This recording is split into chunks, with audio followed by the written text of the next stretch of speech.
don't need a recipe to welcome friends, new or old. Hello there. And you won't need one to cook for them either. I'm Michael. Welcome to the neighborhood. Can I give you guys a hand? Just the true spirit of hospitality. Let me share a secret recipe. Discover an ingredient that fires your imagination. Choose other flavors to match. Find the best way to cook them. My secret recipe? Cooking without a recipe.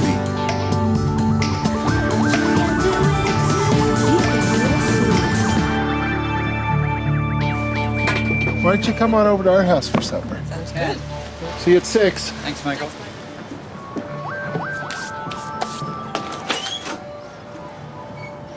A new family's moving in next door, so naturally Rachel and I want to welcome them to the neighborhood. We'll get to know them right here in the kitchen.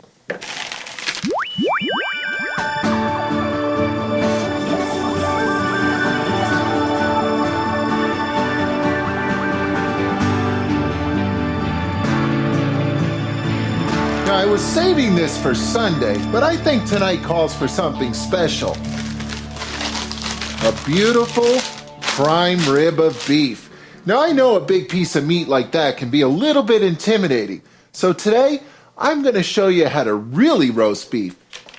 There are 4 simple steps to cooking a prime rib, or any cut of beef for that matter: seasoning and searing, roasting and resting. First, the seasoning.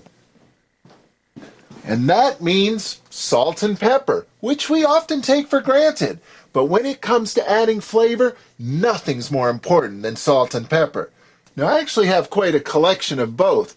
Various sea salts from around the world, white, green, red, and black peppercorn. But hey, if I've learned anything as a chef, simple is always best. So I actually prefer coarse kosher salt and the wonderful aroma of freshly ground black peppercorn.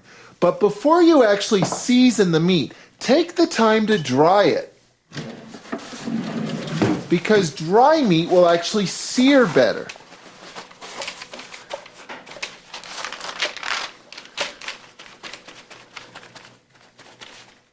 That should do. And now the salt and pepper. But don't be afraid of this stuff. Give her the gusto. Season heavily. And here's what I like to do. Hold your salt up high, and that way you'll get a nice even dispersal of it. You don't end up with all these little salt clumps all over the surface of the meat. You'll get every single surface of the beef. Season heavily. There we go. And same thing for the pepper. Give her the gusto. There's no such thing as too much pepper on roast beef.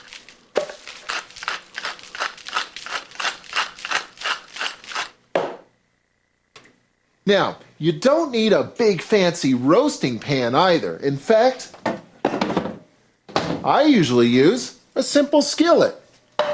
And just like I take the time to season the meat, I also take the time to season the skillet. Here's what I mean. A stalk of celery and a carrot and an onion will make a nice aromatic roasting rack. These veggies will add lots of flavor to the meat, and they'll also add lots of flavor to that pan that will ultimately end up in the gravy. I think our new neighbors are going to love their introduction to the neighborhood. This beef is ready to start its roasting journey. It's hot in there, but that's the idea, because that high heat is going to sear that meat quickly. Start it high, finish it low, and you'll always have a beautiful roast beef. But you know what? That beef looks pretty lonely in there. I think it's going to need some potatoes.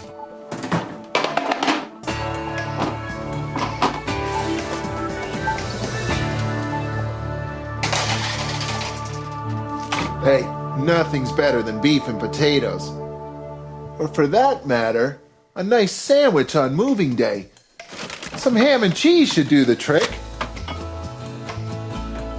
With some whole grain bread, now we're talking. And which cheese? Got Parmesan, cheddar, Cambazola. This is one of my favorite cheeses. It's kind of a cross between a brie and a blue.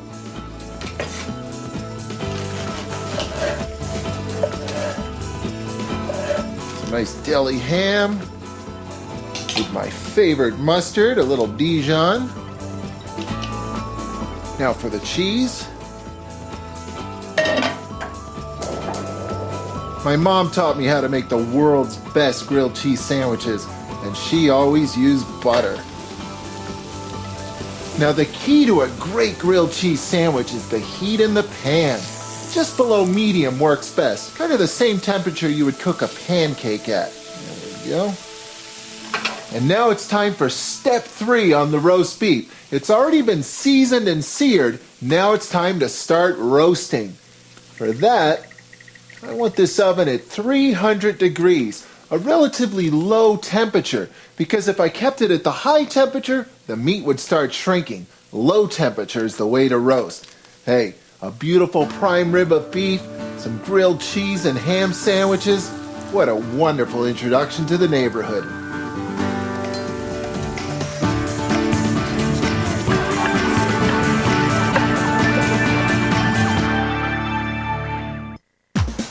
Hey, I made you a snack.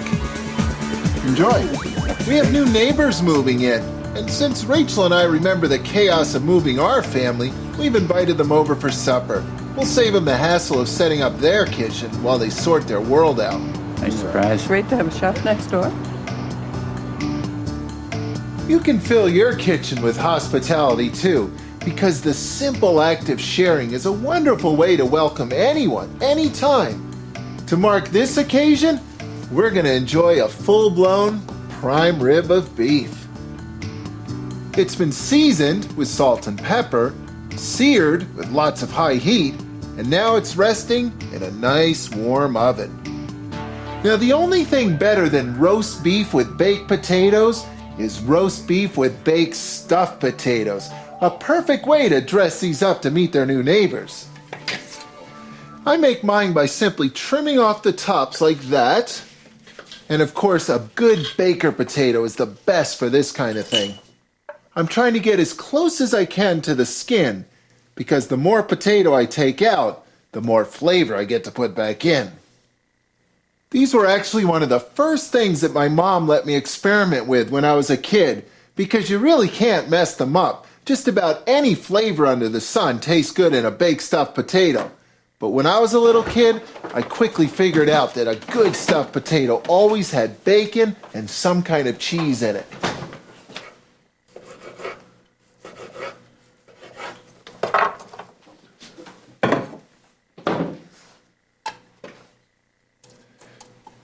Now I find that the best way to crisp bacon is to add just a little splash of water to the pan.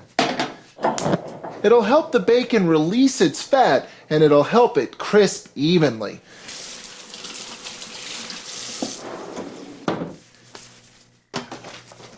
Now, which one of these cheeses is going to make the cut today?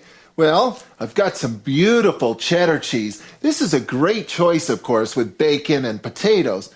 But you know what? My new neighbors really seem to enjoy that Cambazola cheese that I put in their grilled cheese sandwiches. It's kind of an entry-level blue cheese. I wonder if they'll enjoy a stronger blue cheese in their potatoes. What makes cheese blue anyway?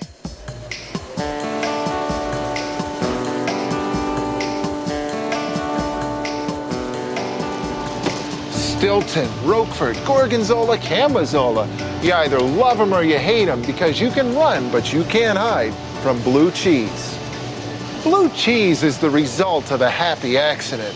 Long ago, a lucky cheesemaker discovered that some forgotten cheese had turned blue with mold. The real miracle, though, is that somebody had the courage to try it for the first time. It turns out that a very specific bacteria, Penicillium roqueforti, adds a distinctive blue-green color to blue cheese while it ripens.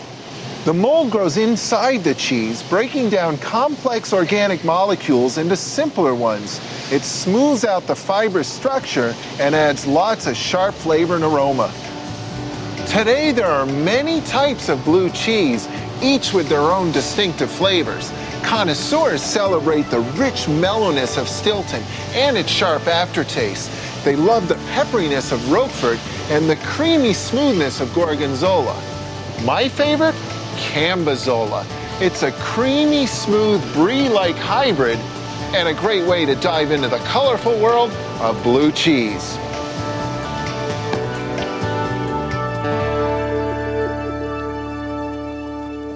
Some moldy flavors for my new neighbors. I sure hope they like blue cheese in their potatoes. I know they'll like bacon in their potatoes, but not all that bacon fat. I'm going to strain that off.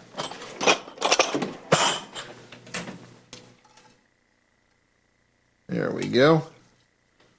So this can just go right in with the blue cheese and the potatoes. Let's see, that's going to need some salt and pepper. And some kind of green herb flavor. Actually, green onions will do.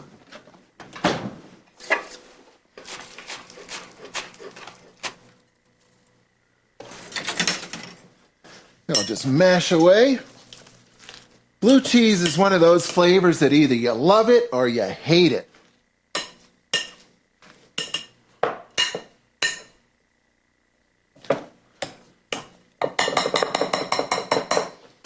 All right. And now all you have to do is fill those potato shells right back up.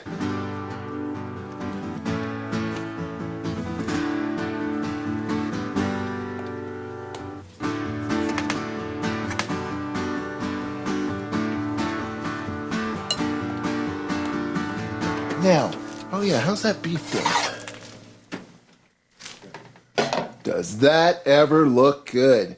So how do you know when you're roasting meat like this whether it's actually done or not? Well, I suggest you do what the pros do. Take its temperature, because that's the only guaranteed way to make sure that you don't overcook it. Now when I cook roast beef, I like it medium rare, and that means it needs to reach 135 degrees. Getting close, and it's not quite done yet. This beef is still going to need to spend some quality time in the oven.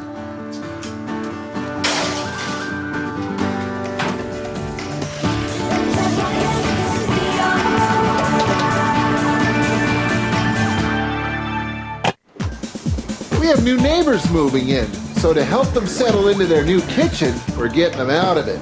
While the dust settles, they're coming here for dinner. I love how the simple act of cooking can be so welcoming. Sharing food is a great way to get to know anyone. So I've got a beautiful prime rib roast getting to know the oven. I seasoned it first, then I seared it, and now it's roasting comfortably. And a tray of blue cheese stuffed potatoes are waiting their turn in the oven. What a beautiful piece of meat. I think it's done, but I better double check. Let's take its temperature again.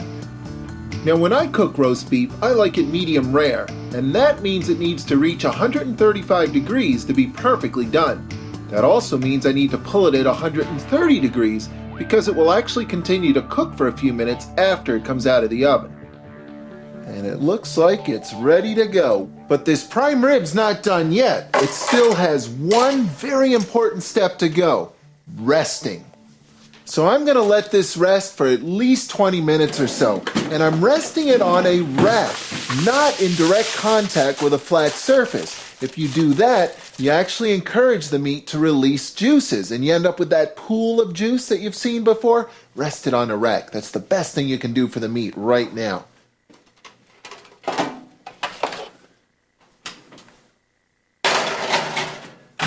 Now it's time for one of my favorite things when I roast meat. It's time to make the gravy. Adios, onion. And I'd like to get some of that fat out of there too.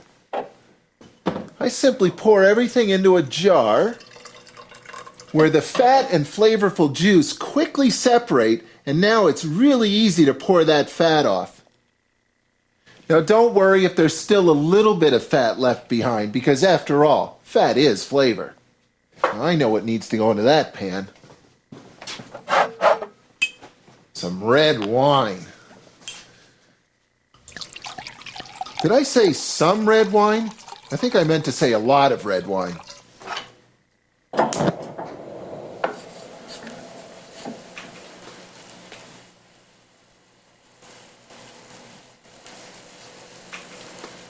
Now, I don't want my gravy to be too watery, so I'm going to take a moment or two and evaporate off the water content of the wine. Don't worry, though. Flavor's pretty heavy. It'll stay behind.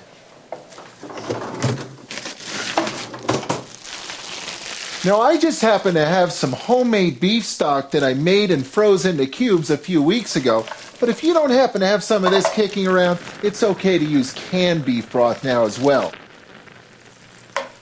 Now that's a lot of flavor. It's time to start thinking about thickening this up a bit. And for that, I usually do one of two things. Either I make a roux, which means butter and flour and cooking and simmering and stirring, which I don't have time for, or I use simple cornstarch. Cornstarch is really easy to work with. But if I sprinkle it directly into the pan, it might clump. So the best thing to do is dissolve it with some water, about equal parts. Then start slowly adding the cornstarch slurry. And then simply stir it out. And if it's not as thick as you'd like it to be, just add a little more. That's looking pretty good right there. And I just thought of one more flavor to add to this. Where is it? Oh, my homemade horseradish. Hey, try making this at home sometime. You'll never buy it from a store again. Horseradish is a long, tapered root.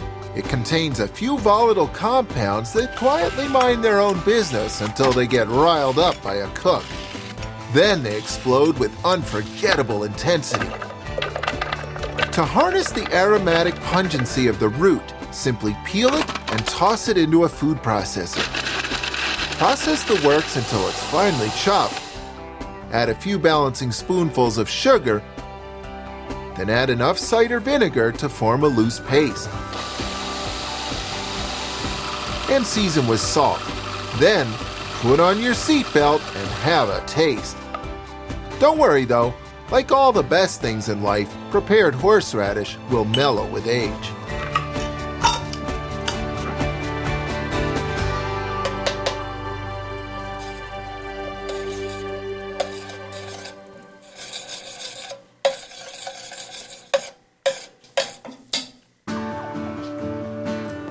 Very nice. You know, I think my new neighbors are going to be pretty excited that they moved in next door to a chef.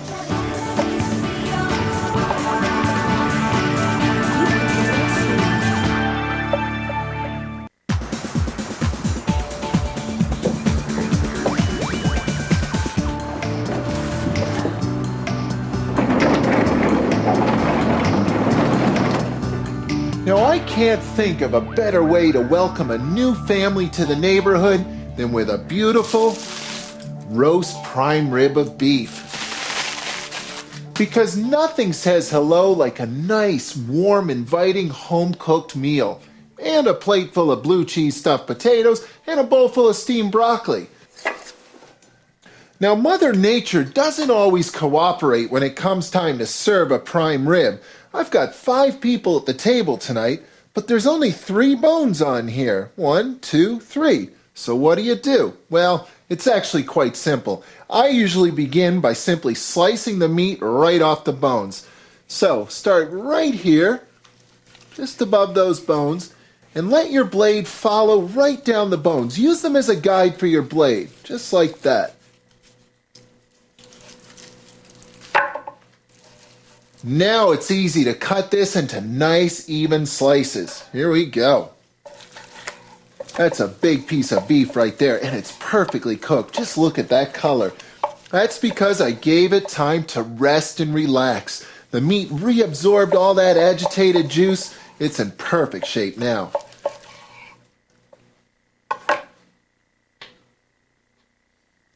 go.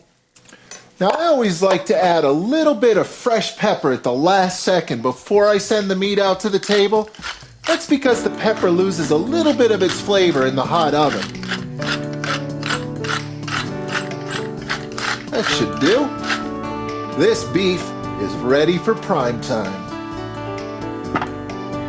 This calls for a little quality control. I think that'll do nicely. You know, I'm sure your kitchen is a welcoming part of your neighborhood too, especially when you create and share a simple meal. Prime rib is not just a cooking adventure, it's a celebration for family and new friends. Welcome. Welcome to supper. Thanks for the invite. All right, dig in. We're pretty informal around here. This was one of the properties that I thought would be just perfect. Never thinking you'd get it. It's beautiful. Just all came together. It's pretty special, isn't Pretty it? special. And I should warn you, there's blue cheese in those potatoes. I'm sort of taking a risk that you guys would enjoy blue cheese. It's especially nice to have a chef living next door. Well, we're glad to have you as neighbors. Welcome. Thank you very much. Cheers. Thank you. Cheers. Cheers.